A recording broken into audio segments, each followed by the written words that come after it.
السلام علیکم ګرانو کتونکو، راغلی یم د ګلونو باغ ته او تاسو به ګورئ ماشاءالله بېشماره ګلونه دي، ډېر مزیدار ګلونه دي.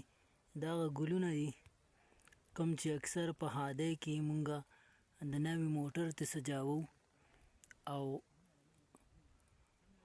اکثر ترې هارونه جوړو د خوشحالو په موقع باندې او هغه غاړې تاسو نو په ختمونو کې به هم تاسو دا ګلونه دغه کړي استعمال کړي به ماشومانو ته به مچولي په ښادۍ کې ودونو کې به مو هم استعمال کړي.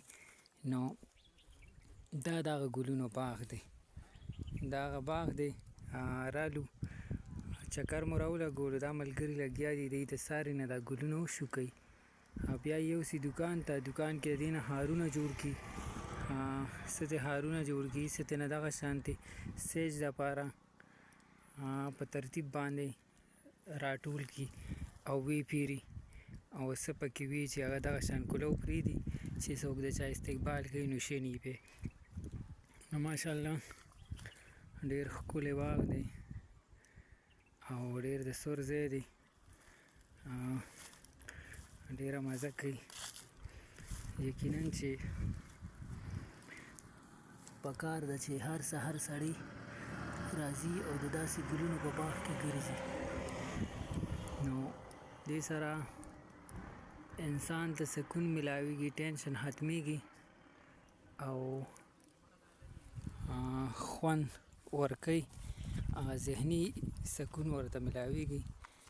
ملګري لګیا دي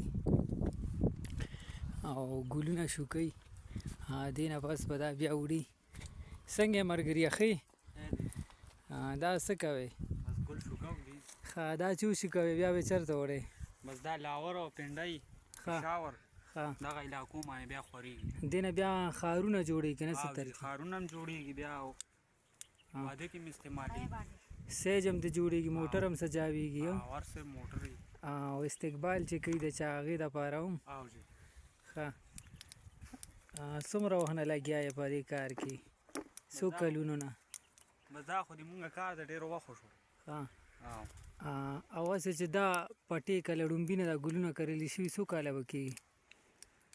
کېږي دغه 2 کاله کېږي چې ښه دا پټې چې لکه ړومبې ګلونه وکرلی شو که نه 2 میاشتې کېږي. دا څونه وخت پس تاسو لکه دا پټې بیا را تازه کوئ څو؟ ښه لکه د دې یو سیزن څومره وخت دی؟ 2 میاشتې 3 میاشتې. یې نه پس بیا پټې اړوئ او بیا دغه کوئ؟ بیا نور کرو پکې ښه چې هغه راولېږي 2-3 میاشتې وي ختم شي، صحیح بیا پکې نور کرو. په داسې یو ختمېږي بل لالې. او دا یو قسم بس تاسو کرئ؟ نه دې کې ډېر قسمونه دي، دا هایبریډ دي، پکې څه پکې دي، دا وطني تخم دی. ښه او د دې ګل څه نوم دی دا اوس چې کوم تاسو؟ دې ته هایبریډ دی، ګولډن. ښه او سره ګلونه داسې نور چې کوم دغه وي او هغه نور دی پسې اوس به بیا را شروع کېږي. ښه صحیح ده، ډېره مهرباني. نو ملګرو تاسو کته تاسو په هادو کې اکثر د دې ګلونو هارونه لیدلي، خو نن درته ما د دې ګلونو چې کوم باغ دی د هغې چکر درکو او یقینا چې مزه به یې درکړي. زموږ خو ډېر خوښ شو، ډېر غټ سوری وکړو او خوندونه مو ترېنه واخیسته. نو ویډیو مخکې شیر کړئ چې نور ملګري هم وګوري دا بېشماره ګلونه او خپل موډ چې دی هغه را تازه کړي، ذهن چې لغونتې تازه شي.